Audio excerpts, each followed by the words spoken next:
আগ্রা যদি আপনারা আসেন অবশ্যই আগ্রার বিখ্যাত পিঠা অবশ্যই বাড়িতে নিয়ে যাবেন।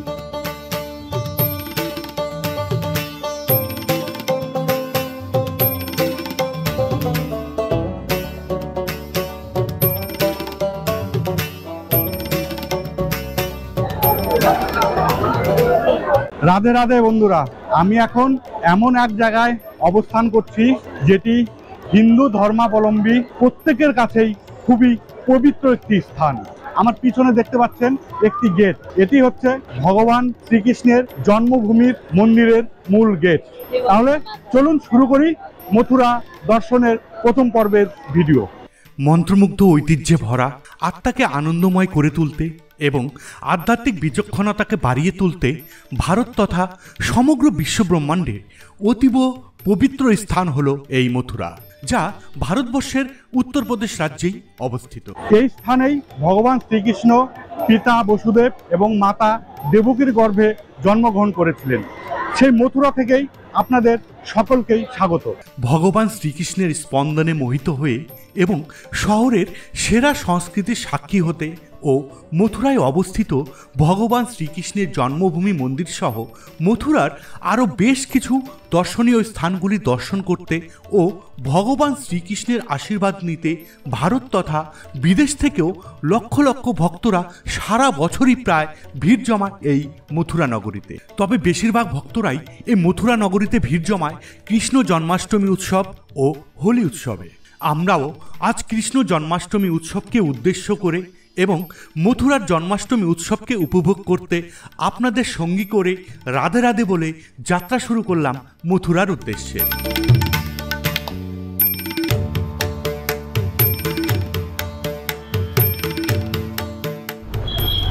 অবশেষে আগ্রাতে বৃষ্টির দেখা পেয়েই গেলাম। এখন আমাদের গন্তব্য মথুরা। হোটেল চেক আউট করে হোটেল থেকে লাগেজপত্র নিয়ে আমরা এই অটোতে উঠে বসেছি, আর এখন আমরা যাচ্ছি আগ্রা বাস স্ট্যান্ডে। সেখান থেকে আমরা বাস ধরবো মথুরার। তার আগে কিছু খেতে হবে, আজকে সারাদিন লাঞ্চই হয়নি, তাই আগে খেতে হবে, খেয়ে তারপর আমরা যাব আগ্রা বাস স্ট্যান্ডে। এই আগ্রাতেই একটি ভেজ হোটেল দেখে ঢুকে পড়লাম, আর একদম পুরো ভেজ খাবারের অর্ডার দিয়েছি। দেখুন এখানে কি কি আছে। রাইস আছে অল্প একটু, পেঁয়াজ আছে, এখানে আছে ডাল, এখানে পনির, এখানে আছে সবজি, রায়তা, পাঁপড়, আচার, আর কালোজাম, আর হচ্ছে রুটি। রুটি যদি না নেই তাহলে এর পরিবর্তে রাইস দিবে। আমি রুটিও নিয়েছি, রাইসও নিয়েছি। এখন বাজে 4টা, আর 4টার সময় আমরা লাঞ্চ করছি, আর আমরা এই লাঞ্চ করেই রওনা দেব মথুরার উদ্দেশ্যে। খুব সুন্দর একটা লাঞ্চ হলো। আমরা নিয়েছিলাম ভেজ থালি, আর রুটিও ছিল সাথে। তবে রুটিটা দুর্দান্ত ছিল, দুর্দান্ত রুটি, মানে এরকম রুটি সচরাচর পাওয়া যায় না, এত সুন্দর রুটিটা ছিল। আর ভেজ থালির রেট ছিল 190 টাকা। দুর্দান্ত খাবার। আগ্রার কোনো অটোতেই কোনো রেন কভার নেই, আমরা যাতে বৃষ্টির জলে ভিজে না যাই ওই জন্যই ড্রাইভার দাদা ওনার গামছা দিল, এটাকেই আমরা রেন কভার হিসাবে এখন ব্যবহার করছি।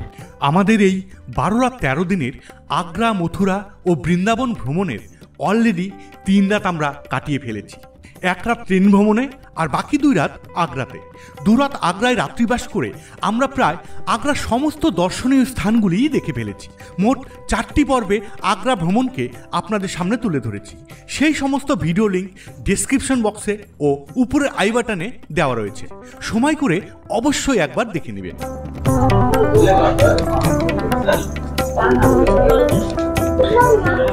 कितने करके? 300। ये वाला कितना? 200। और ये वाला 300। ठीक है, 2 दीजिए। আগ্রা যদি আপনারা আসেন অবশ্যই আগ্রার বিখ্যাত পিঠা অবশ্যই বাড়িতে নিয়ে যাবেন। আমিও 2 প্যাকেট নিয়ে নিলাম, আর এই পিঠা অন্ততপক্ষে 1.5-2 মাস থেকে যাবে, যার জন্য নিয়ে গেলাম। বৃষ্টি পড়ছে।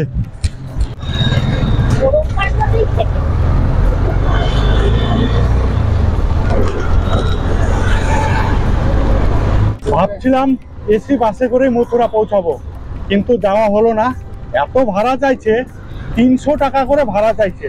তাই ভাবলাম বাসে আর যাব না, ট্রেনে যাব। তাই এখন আবার স্টেশনের দিকে রওনা হলাম। এই প্রসঙ্গে একটা কথা বলে রাখি, আগ্রা থেকে মথুরা যাওয়ার জন্য আপনারা বাসেও যেতে পারেন, আবার ট্রেনেও যেতে পারেন। বাসে গেলে আপনারা আগ্রা বাস স্ট্যান্ড থেকেই এসি বা নন এসি বাস পেয়ে যাবেন। আর যারা ট্রেনে যেতে চান তারাও আগ্রা থেকে 1-1.5 ঘন্টা অন্তর অন্তরই ট্রেন পেয়ে যাবেন মথুরা যাওয়ার জন্য। আমরা যেহেতু মথুরা বৃন্দাবন ভ্রমণের সাথে আগ্রাটাও যোগ করেছি, তাই আমরা প্রথমে কলকাতা থেকে পৌঁছেছিলাম আগ্রাতে। কিভাবে আমরা কলকাতা থেকে আগ্রা পৌঁছালাম সেই ভিডিও আপনারা একবার দেখে নিতে পারেন, ডেসক্রিপশন বক্সে ভিডিও লিঙ্ক পেয়ে যাবেন। আর যারা সরাসরি কলকাতা থেকে মথুরা আসবেন তারা বাসে বা ট্রেনে উভয়ভাবেই কলকাতা থেকে মথুরা আসতে পারেন। তবে আমার অভিজ্ঞতা থেকে বলছি, আপনারা বাসে না এসে অবশ্যই ট্রেনে আসুন। আপনারা আগ্রা এসে আগ্রার লোকাল সাইট সিনের জন্য এই দাদার অটো নিয়ে ঘুরতে পারেন, খুব ভালো। আর আমাদেরও খুব ভালোভাবে গাইড করে নিয়ে এলো, আর ভালোই পরামর্শ দিচ্ছে, যা পরামর্শ দেওয়ার ভালোই দিচ্ছে, যাতে ট্যুরিস্টদের কোনো লস না হয় সেটাই এই দাদা দেখছে। আপনারা যদি আসেন এই দাদার সাথে কন্ট্যাক্ট করে আসতে পারেন। আমি কন্ট্যাক্ট নাম্বারটা দিয়ে দিচ্ছি, বলিয়ে আপনার কন্ট্যাক্ট নাম্বার 8445870517 নাম্বার পেয়ে গেলেন, এই নাম্বারে কন্ট্যাক্ট করতে পারেন। কলকাতা থেকে মথুরা পৌঁছানোর জন্য বেশ কিছু ট্রেন রয়েছে, যাদের মধ্যে সুবিধাজনক ট্রেনগুলি হলো train number 12177 Howrah Mathura Chambal express. এই ট্রেনটি সপ্তাহে একদিন, শুধুমাত্র শুক্রবার হাওড়া জংশন থেকে ছাড়ে বিকেল 5:45 আর মথুরা জংশনে পৌঁছায় পরের দিন সন্ধ্যা 7:45। যাত্রাপথের দূরত্ব 1458 কিলোমিটার, যেতে সময় নেয় 26 ঘন্টা। Train number 13167 Agra cantonment weekly express. এই ট্রেনটিও সপ্তাহে একদিন, শুধুমাত্র বৃহস্পতিবার কলকাতা চিতপুর স্টেশন থেকে ছাড়ে দুপুর 12:10 আর মথুরা জংশনে পৌঁছায় পরের দিন দুপুর 2:35। যাত্রাপথের দূরত্ব 1414 কিলোমিটার, যেতে সময় নেয় 26 ঘন্টা 25 minute. Train number 12319 Gwalior superfast express. এই ট্রেনটি সপ্তাহে একদিন, শুধুমাত্র বুধবার কলকাতা চিতপুর স্টেশন থেকে ছাড়ে দুপুর 1:10 আর মথুরা জংশনে পৌঁছায় পরের দিন সকাল 9:10। যাত্রাপথের দূরত্ব 1366 কিলোমিটার, যেতে সময় নেয় 20 ঘন্টা।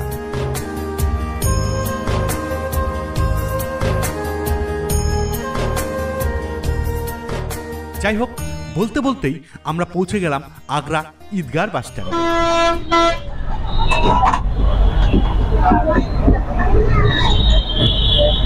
এখন ঘড়ি কাটায় বাজে 5:49 আর আমরা আগ্রা থেকে বেরিয়ে পড়লাম মথুরার উদ্দেশ্যে।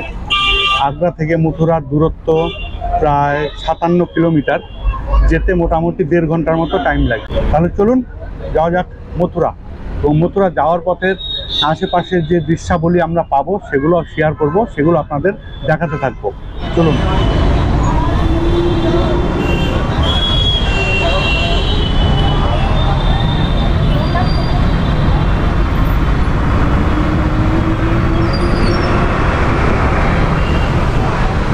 এই টিকিট কেটে নিলাম, খরচ পড়লো 100 টাকা। আপনারা হয়তো ভাবছেন যাব আমি ট্রেনে, কিন্তু কেন বাসে উঠলাম?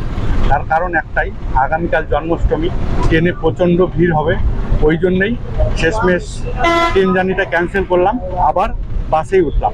এখন আমি যাচ্ছি সরকারি বাসে। আর আগ্রা থেকে মথুরা পর্যন্ত যাওয়ার জন্য ভাড়া পড়লো 100 টাকা।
এখান থেকে ফরিদাবাদ 117 কিলোমিটার আর দিল্লি 144 কিলোমিটার।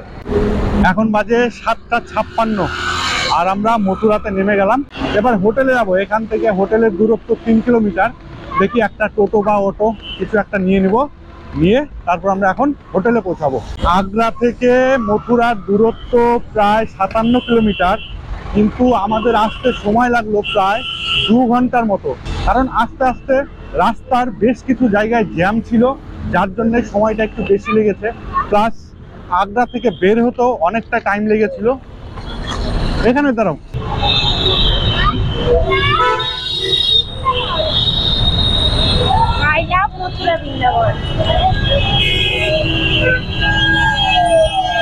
বাস থেকে নেমে এখন একটা টোটো নিলাম। এই টোটোতে করেই যাচ্ছি আমাদের হোটেলে। আমরা হোটেল আগে থেকে বুক করে রেখেছিলাম। তাহলে চলুন গণপতি প্যালেসে পৌঁছাই, তারপর হোটেলের রিভিউ আপনাদের সাথে শেয়ার করব। এই হচ্ছে মথুরা শহর।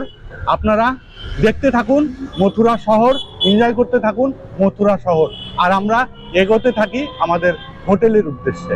আজকে মোটামুটি বেলা 2টোর পর থেকেই বৃষ্টি শুরু হয়েছে। আগ্রা থেকে যখন আমরা বাসে উঠলাম তখনও বৃষ্টি ছিল প্রচুর। মথুরাতে আসলাম তখনও বৃষ্টি ছিল। এইমাত্র বৃষ্টিটা থামলো। এখন বৃষ্টি একদমই নেই, একদম পরিষ্কার হয়ে গেছে। আর আমরা হোটেলে ঢুকেই আমরা যাব ভগবান শ্রীকৃষ্ণের জন্মস্থানে। আজকেই আমরা ভগবান শ্রীকৃষ্ণের জন্মস্থান দর্শন করব। তার কারণ হচ্ছে আগামীকাল জন্মাষ্টমী। কালকে যে জন্মাষ্টমী উদযাপিত হবে তার প্রিপারেশন কিভাবে নিচ্ছে সেটাই দেখতে আমরা যাব আজকে কৃষ্ণের জন্মস্থানে। সঙ্গে থাকুন।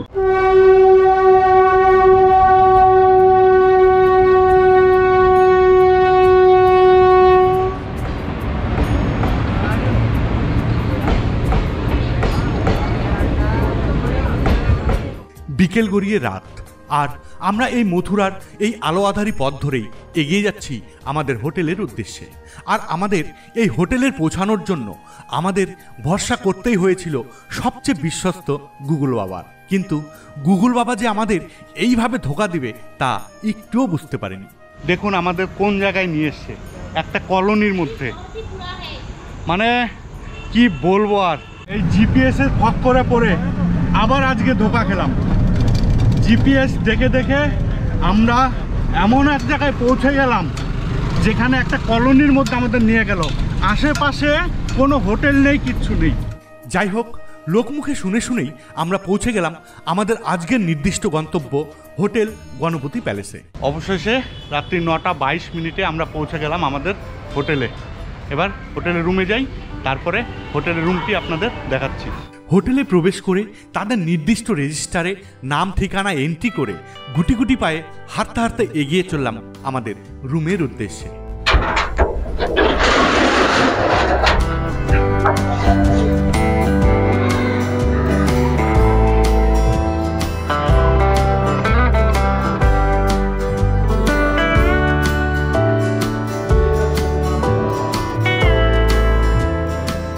এই হচ্ছে আমাদের রুম।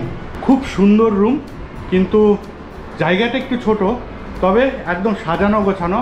দেখুন এই দেওয়ালটা একদম ওয়াল পেন্ট করা আছে। এইদিকে আয়না আছে, ড্রেসিং টেবিল, এইদিকে একটা ছোট আয়না আছে, এদিকে জানালা আছে, এসি আছে, ফ্যান আছে, এদিকে ওয়ার্ড্রপ, টিভি, এখানে চেয়ার, এখানে টি table, attach toilet.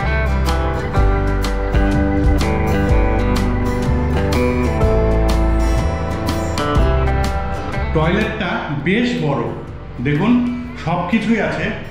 Exhaust fan, commode, basin, geyser, shower, অর্থাৎ একটা বাথরুমে যা যা থাকার সব কিছুই আছে, আর একদম নিট অ্যান্ড ক্লিন।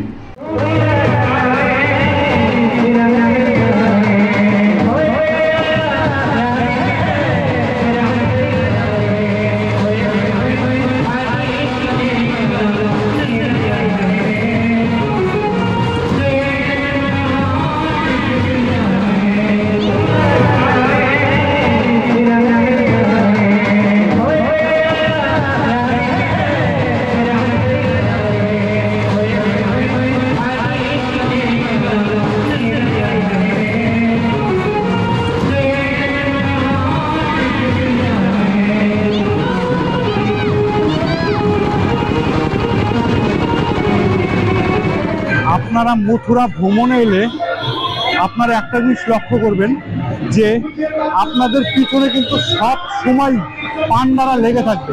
যে কোনো মন্দিরেই যান না কেন দেখবেন প্রচুর পান্ডারা আপনার পিছনে লেগে থাকবে। তারা এমন এমন কথা বলবে মানে আপনাকে ভরকে দিবে, কিন্তু আপনারা পান্ডাদের কোনো কথায় পাত্তা দিবেন না।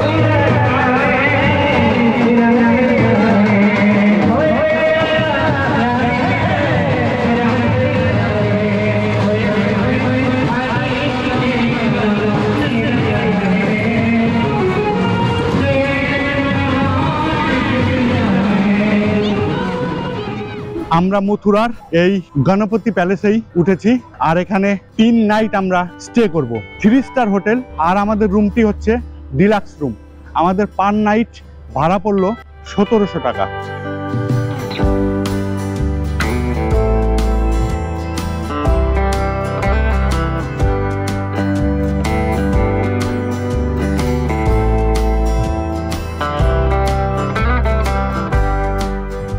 এই ব্লগটি এখানে শেষ করলাম। আগামীকাল আমরা দর্শন করব ভগবান শ্রীকৃষ্ণের জন্মস্থান মন্দির সহ মথুরার আরও বেশ কিছু জনপ্রিয় মন্দির ও বেশ কিছু দর্শনীয় স্থান। তাহলে সেই ভিডিও নিয়ে আসছি আগামী পর্বে। আগামী পর্বের ভিডিও নোটিফিকেশান সবার প্রথম পেতে এক্ষুনি আমাদের চ্যানেলটি সাবস্ক্রাইব করে পাশের নোটিফিকেশান বেল বাটনটি অন করে রাখুন। তাহলে শীঘ্রই দেখা হচ্ছে আগামী পর্বে। ততক্ষণে ভালো থাকবেন, সুস্থ থাকবেন, সঙ্গে থাকবেন। জোরসে বলুন রাধে রাধে, রাধে রাধে, রাধে রাধে।